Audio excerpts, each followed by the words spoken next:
Oh, so I was basically raised like tech. And so I was, it was like, it wasn't like BBC, it was the, what do they call it, the Cylons? The one that has like two video and audio, it was like really thick. And so I'm trying to like pull it up and there's people around. This guy starts like barking at me and it's like, he said something like, you're gonna kill somebody. Yeah, yeah. You're gonna kill somebody. And just like yelling at me. Was it like a Dave Berman bark? Always worse. And Jay was like, you got it. Because he wouldn't stop. Yeah. So yeah, I mean, that's some nice people on that show. Yeah, he kept barking. I kind of like, what is this? Like, hey, don't really. Back off.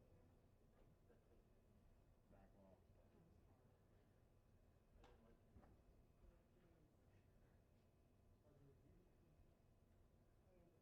him.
Good afternoon, folks.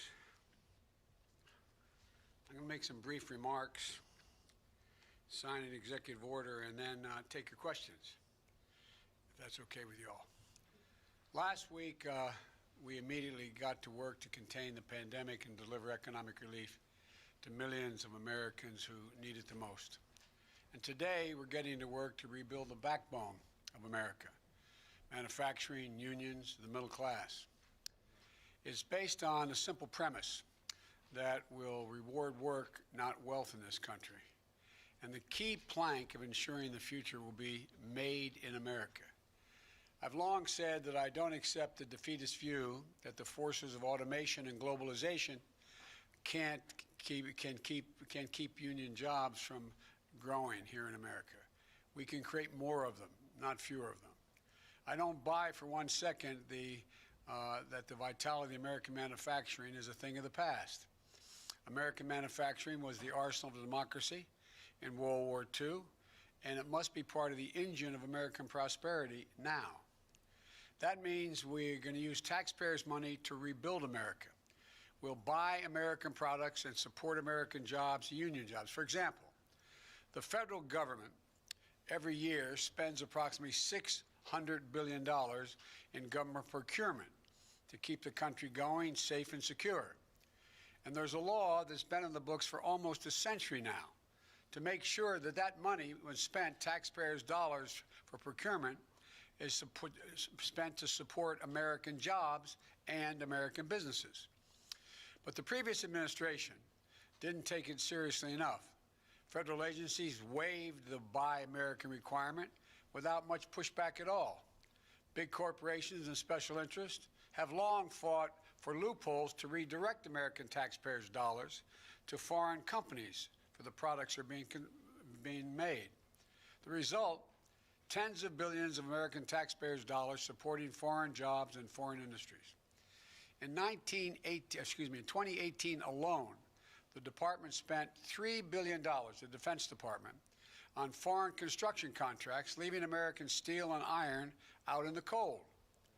It spent nearly $300 million in foreign engines and on vehicles instead of buying American vehicles and engines from American companies, putting Americans to work. Under the previous administration, the federal government contract awarded directly to foreign companies went up 30%. That is going to change on our watch. Today, I'm taking the first steps in my larger Build Back Better recovery plan that invests in American workers, unions, and businesses up and down the supply chain. And I know that previous presidents entered office by promising to buy America and instituting the Buy American policy, but here's why this is different and not the same. I'll be signing an executive order in just a moment, tightening the existing Buy American policies and go further. We're setting clear directives and clear explanations. We're going to go to the core issue with a centralized, coordinated effort. Look, today, I'm creating a director of Made in America at the White House Office of Management and Budget, who will oversee our All of Government Made in America initiative. That starts with stopping federal agencies from waiving Buy American requirements with impunity, as has been going on. If an agency wants to issue a waiver to say we're not going to buy an American product as part of this project, we're going to buy a foreign product, they have to come to the White House and explain it to us. We're going to require that waivers be publicly posted. That is, someone was seeking a waiver to build this particular vehicle or facility, and it's going to buy the following foreign parts. That waiver, the request for it's going to be posted. Then we'll work with small American manufacturers and businesses to give them a shot to raise their hand and say, yeah, I can do that here in my shop, in my town. It's about, as you've heard me say before, I used to have a friend who was a great athlete. He said, you got to know how to know. These small businesses don't even know they can compete for making the product that is attempting to be waived and be able to be bought abroad. And I'm directing the Office of Management and Budget to review waivers to make sure they are only used in very limited circumstances. For example, when there's an overwhelming national security, humanitarian, or emergency need here in America.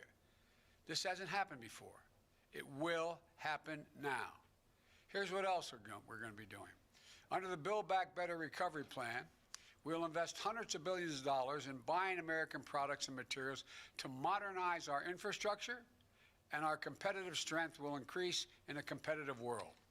That means millions of good-paying jobs using American-made steel and technology to rebuild our roads, our bridges, our ports, and to make them more climate resilient, as well as make them able to move faster and cheaper and cleaner to transport American-made goods across the country and around the world, making us more competitive.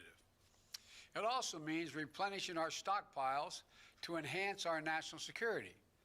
As this pandemic has made clear, we can never again be in a position where we have to rely on a foreign country that doesn't share our interest in order to protect our people during a national emergency.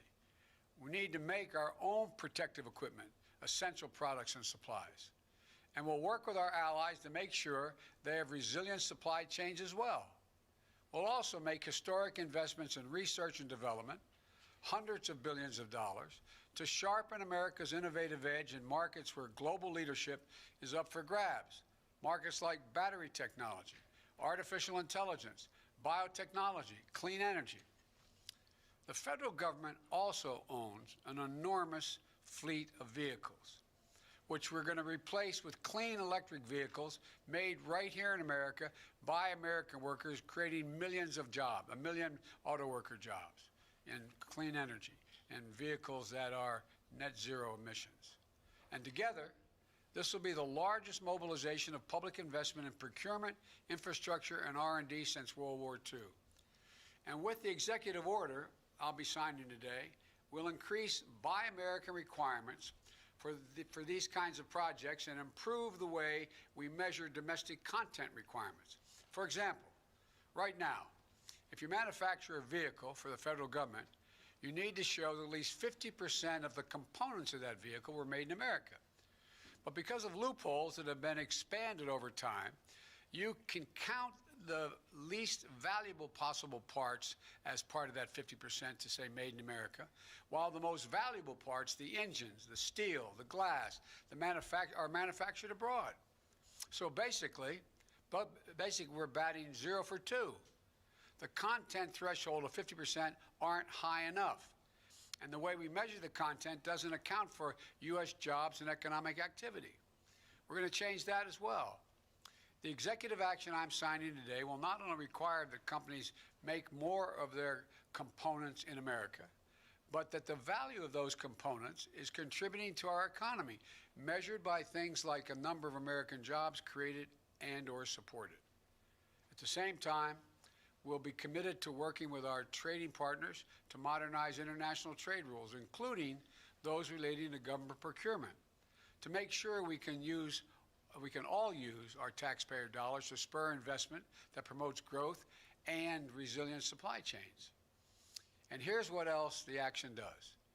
When we buy America, we'll buy from all of America. That includes communities that have historically been left out of government procurement. Black, brown, Native Americans, small businesses and entrepreneurs in every region of the country. We will use a national network of manufacturers called the Manufacturing Extension Partnership that's in all 50 states and Puerto Rico to help government agencies connect with new domestic suppliers across the country. This is a critical piece of building our economy back better and including everyone in the deal this time, especially small businesses that are badly hurting in this economy.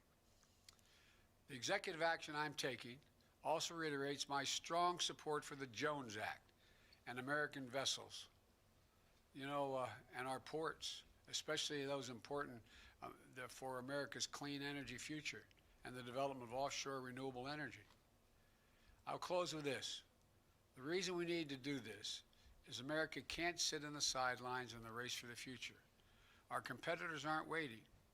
To ensure the future is made in America, we need to win not just the jobs of today, but the jobs and industries of tomorrow.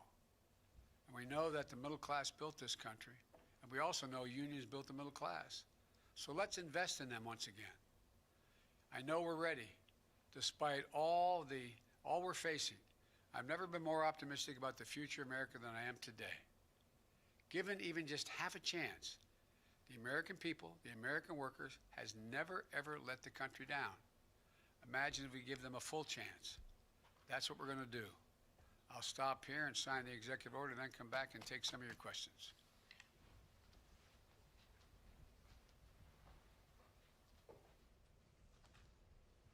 This executive order is entitled Ensuring the Future is Made in America by Americans, all of American workers.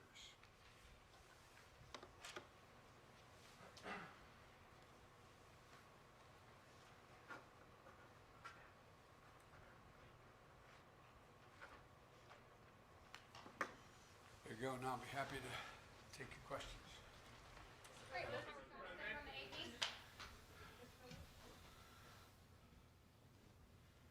Thank you, Mr. President. Jonathan Lemire with the Associated Press. Two topics, if I may. The first, you have made reopening schools a central part of your first 100 days agenda, and you've long portrayed yourself as an ally to the teachers and the unions.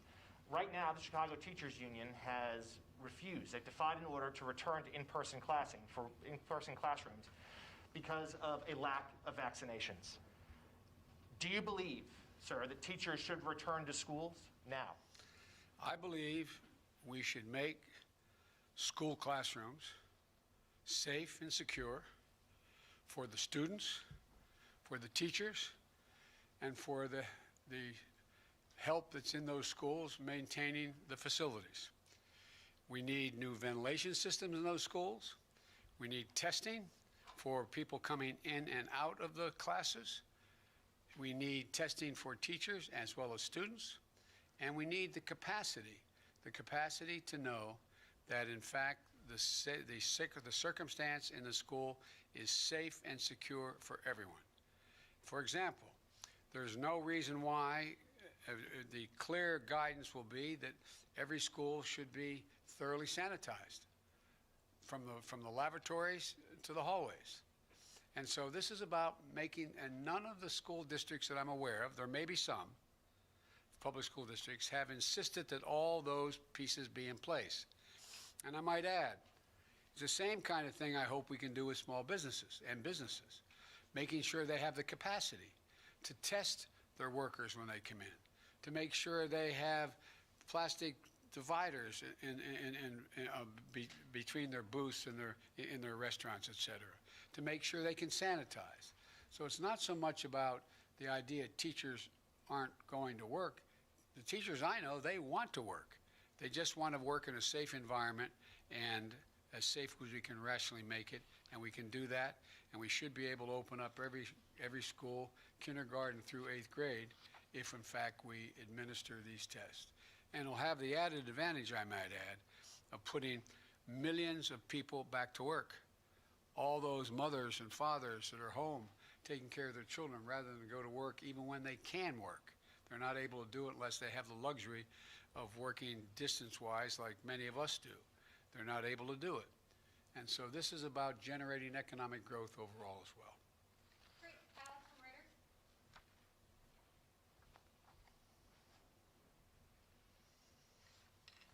Thank you, Mr. President. I'm Alex Alper from Reuters. I wanted to ask a question about Navalny.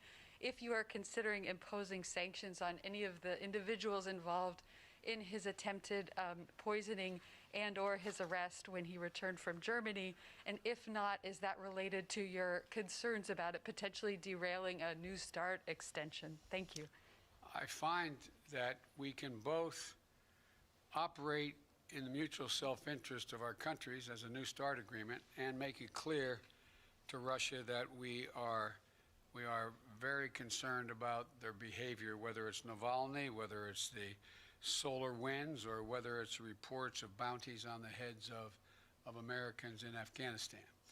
I've asked the agencies in question to do a thorough read for me on every one of those issues, to update me precisely where they are, and I will not hesitate to raise those issues with the Russians. Jeff from NBC. President, question about your COVID relief deal. On Friday, you said the nation is in a national emergency. We should act like it. Given that, given the scale and the severity of the need, how long are you willing to get sufficient Republican support before you would greenlight Democrat attempts to use reconciliation, for instance, to pass that bill? Well, look, the decision on reconciliation will be one made by the leaders of the House and the Senate. But here's the deal. I have been doing legislative negotiations for a large part of my life. I know how the system works. And what I'm not, can't guarantee anything at all, but I can say that what I'm going to be doing, and we've already begun, is making it clear to the leadership in the House and the Senate, as well as the group of 16, bipartisan group, as well as Republican individuals who have an interest in the issues that are in my package, and saying, here's what I'm doing, here's why I want to do it, here's why I think we need to do it, and what kind of support can or can't you give to that. And then we go on to the way in which we deal with legislation all the time. You know, we didn't have any votes for the recovery package when Barack and I came into office. We were short 3 votes. We didn't know we had the votes until the day of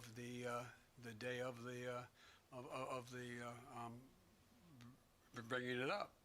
And but here's the deal. You know, it's interesting, and I know you ask a lot of these questions, you know the answers, but you have to help educate the public as well. I'm not suggesting you don't know what I'm about to say. No one wants to give up on their position until there's no other alternative. They either have to make a decision that they don't support what is being proposed, or they insist on what they have, or they let it all go away, fall down. I think we're far from that point right now. The decision to use reconciliation will depend upon how these negotiations go. And let me make clear about negotiations. I've always believed part of negotiation on the part of a president and or a chairman of a committee trying to get a major piece of legislation passed is about consultation. It's not enough for me just to come up to you and say, I like this, I expect you to support it. I want to explain to you why I think it's so important in this package that we have to provide for money for additional vaccines. Why I think it's so important why we provide for money to extend unemployment benefits. Why I think it's so important that we provide money to provide for the ability of people not to be thrown out of their apartments during this pandemic because they can't afford their rent. And to make the case to you why I think and what I think the priorities within this piece, we think the priorities are, I apologize, within this legislation. And I don't expect we'll know whether we have an agreement and to what extent the entire package will be able to pass or not pass until we get right down to the very end of this process, which will be probably in a couple weeks. But the point is, this is just the process beginning. Annie from the Washington Post. Thank you, Mr. President. Annie Linsky with the Washington Post. Annie. I wanted to ask you a little bit about one of the sort of major themes of your campaign and how you sort of intend to measure and enact it, and that is the idea of unity. If you could talk a little bit about what you see unity as being. There are some people who are defining it as being bipartisan. Others are saying it is what most of the people in the country, defined by some poll, might believe. Or any sort of number of, or perhaps it's 50 plus 1, or 50 plus 2, or 75%. So given that it is such a key part of your message and your promise, can you talk and reflect a little bit more about what is unity when you see it and as you define it? Randy, I think it makes up several of the issues, the points you made. One is unity requires you to eliminate the vitriol. Make anything that you disagree with about the other person's personality or their lack of integrity or they're not decent legislators and the like. So we have to get rid of that. And I think that's already beginning to change, but God knows where things go, number one. Unity also is trying to reflect what the majority of the American people Democrat, Republican, Independent, think is within the fulcrum of what needs to be done to make their lives and the lives of Americans better. For example, if you look at the data, and I'm not claiming the polling data to be exact, but if you look at the data, you have, I think it's, I hope I'm saying it gets correct. You may correct me if I get the number wrong. I think it's 57, 58% of the American people, including Republicans, Democrats, and Independents, think that we have to do something about the COVID vaccine. We have to do something about making sure that people who are hurting badly, can't eat, don't have food, are in a position where they're about to be thrown out of their apartments, et cetera, being able to have an opportunity to get a job, that they all think we should be acting.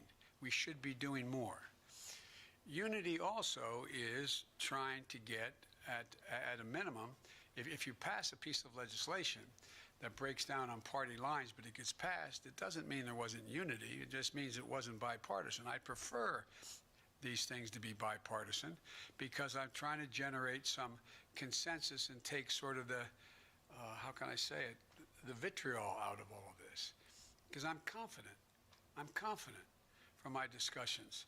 There are a number of Republicans who know we have to do something about food insecurity for people in this pandemic. I'm confident they know we have to do something about figuring out how to get children back in school. And there's easy ways to deal with this. One, if you're anti-union, you can say it's all because of teachers. If you want to make a case, though, that it's complicated, you say, well, what do you have to do to make it safe to get in those schools? Now, we're going to have arguments. For example, I propose that because it was bipartisan, I thought it would increase the prospects of passage, the additional $1,400 in direct cash payment to folks. Well, there's legitimate reason for people to say, do you have the lines drawn the exact right way? Should it go to anybody making over X number of dollars or why? I'm open to negotiate those things. That's all. I picked it because I thought it was rational, reasonable, and it had overwhelming bipartisan support in the House when it passed. But this is all a bit of a moving target in terms of the precision with which this goes. You're asking about unity, 51 votes, bipartisan, et cetera. The other piece of this is that the one thing that gives me hope that we're not only going to sort of stay away from the ad hominem attacks on one another is that there is an overwhelming consensus among the major economists at home and in the world that the way to avoid a deeper, deeper, deeper recession moving in the direction of losing our competitive capacity is to spend money now. From across the board, every major institution has said, if we don't invest now, we're going to lose so much altitude in terms of our employment base and our economic growth, it's going to be harder to reestablish it. We can afford to do it now. As a matter of fact, I think the response has been, we can't afford not to invest now. We can't afford to fail to invest now. And I think there's a growing realization of that on the part of all but some very, very hard-edged partisans, maybe on both sides. But I think there is a growing consensus. Whether we get it all done exactly the way I want it remains to be seen. But I'm confident that we can work our way through. We have to work our way through because, as I've said 100 times, there is no ability in a democracy for it to function without the ability to reach consensus. Otherwise, it just becomes executive fiat or battleground issues that get us virtually nowhere. I don't want to hold my colleague may know, the vice president, but I think there were very few debates on the Senate floor the whole last year on almost any issue. Well, that benefits no one. Doesn't inform anybody, doesn't allow the public to make judgments about who they think is right or wrong. So I am optimistic that it may take some time, but over the year, the way if we treat each other with respect, and we're going to argue like hell. I'm confident of that, believe me, I know that. I've been there.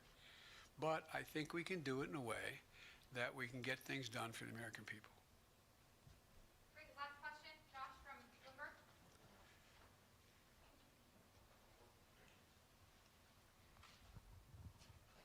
Yes, I don't trust you with a mic, huh? I don't know, That's man. fine, I wouldn't either. Thank you, Mr. President, I appreciate you taking the question. You mentioned just now that you might know in a couple of weeks.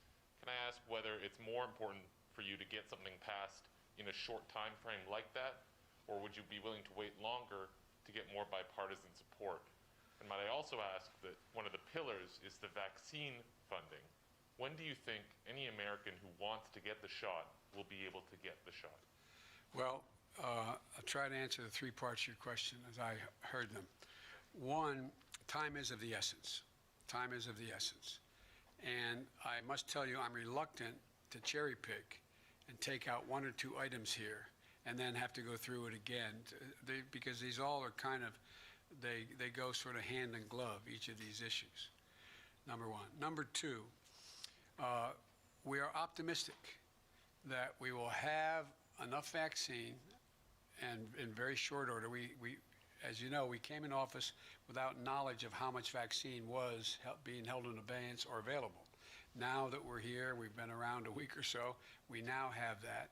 And we've gotten commitments from some of the producers that they will, in fact, produce more vaccine in a relatively short period of time and then continue that down the road. So I'm quite confident that we will be in a position within the next 3 weeks or so to be vaccinating people at the range of 1 million a day or in excess of that. That is I promised that we would get at least 100 million vaccinations. That's not people, because sometimes you need more than one shot, the vaccination, but 100 million shots in people's arms of the vaccine. I think with the grace of God and the goodwill of the neighbor and the creek not rising, as the old saying goes, I think we may be able to get that to 1.5 million a day rather than 1 million a day. But we have to meet that goal of 1 million a day. And everything points that we're going to have, enough vaccine, B, enough syringes and all the paraphernalia needed to store, keep, inject, move into your arm the vaccine. 3, a number of vaccinators, people administering the vaccine, which is not an easy task.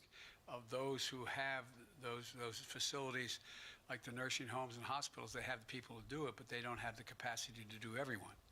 And so I think we're going to have, we're leaning hard into areas where we produce more vaccinators. We feel confident we can do that. And thirdly, it's really important that we have the fora, the place, the facility, the circumstance where people can show up, stand in line, and get their vaccine without having to stand in line for 8 hours. Being able to pick up the phone, call the pharmacy, and get your name on the list, et cetera. All those mechanical things are really, they sound simple, but they're all consequential when we're trying to get out a minimum of 100 million vaccinations in 100 days and move in the direction where we are well beyond that in the next 100 days, so we can get to the point where we reach herd immunity in a country of over 300 million people. Does that answer your question? Well, my question was at what date, or roughly when do you think anyone who wants one would be able to get it? Is it summer? Is it fall? Oh, I know. I think it'll be this spring. I think we'll be able to do that this spring. And but it's going to be a logistical challenge that exceeds anything we've ever tried in this country. But I think we can do that. I feel confident that by summer we're going to be well on our way to heading toward herd immunity and increasing the access for people who aren't on the list, all the way going down to children, and how we deal with that. But I feel good about where we're going, and I think we can get it done. Thank you, guys. One more on vaccines. Mr. President, one more on vaccines. Now, wait. I know he always asks me tough questions, and he always has an edge to them, but I like him anyway. So go ahead and ask the question. Thank you, Mr. President. So you just said that you think within 3 weeks or so we'll be at the point where there are 1 million vaccines per day, but it seems like... No, I think we'll get there before that. I said, I misspoke. I hope we'll be able to increase as we go along till we get to the 1.5 million a day. That's my hope. And then the follow-up to that would be, now that you're president and you're saying there's nothing we can do to change the trajectory of the pandemic in the next several months, what happened to 2 months ago when you were talking declaratively about I am going to shut down the virus? Well, I'm going to shut down the virus, but I never said I'd do it in 2 months. I said it took a long time to get here. It's going to take a long time to beat it. And so we have millions of people out there who have the virus. We're just, for the first day, I think, correct me if I'm wrong, I've been doing other things this morning, speaking with foreign leaders, but one of the things I think this is one of the first days that the numbers actually come down, the number of deaths and the number on a daily basis and the number of hospitalizations, et cetera. It's going to take time. It's going to take a heck of a lot of time. And we still have, as Dr. Fauci constantly points out, it's one thing when we have mass, how can I say it politely, mass disregard of the warnings about not wearing masks and wearing masks and social distancing and failure to social distance and people getting together on holidays in ways that weren't recommended, et cetera. We see, first thing that happens is we see the number of infections go up. Then you see the hospitalizations go up. Then you see the deaths go up. And so we're in this for a while. I mean, what are we now? About 410,000 deaths? And there's going to be more. The prediction, as I said from the very beginning of getting here, after being sworn in, was the predictions were we're going to see somewhere between a total of 600,000 and 660,000 deaths before we begin to turn the corner in a major way. So, and again, remember, the vaccine, most of the people taking the vaccine, a vast, significant number, require 2 shots, and they are average of 3 weeks apart, and it takes time for it to be sure that you get to that 95% assurance rate. And so it's beginning to move, but I'm confident we will beat this. We will beat this, but we're still going to be talking about this in the summer. We're still going to be dealing with this issue in the early fall. And last point I'll make, and I know you're tired of hearing me saying it, particularly you may be tired of hearing me saying it, and that is that if we wear masks between now and the end of April, the experts tell us we can save 50,000 lives. 50,000 people otherwise would die. Thank you so very much. Mr. President, does President Trump's impeachment threaten your agenda, President Biden?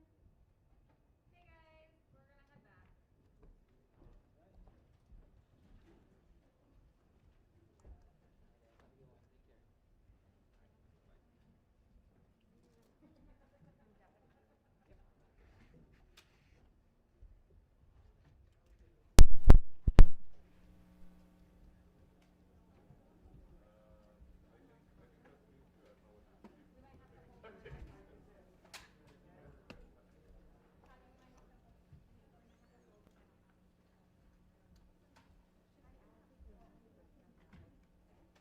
guys, we're going to head back. Please break down and they'll come back for us. Okay. Yeah, they'll come back. So somebody will be somebody who will hang out to take us.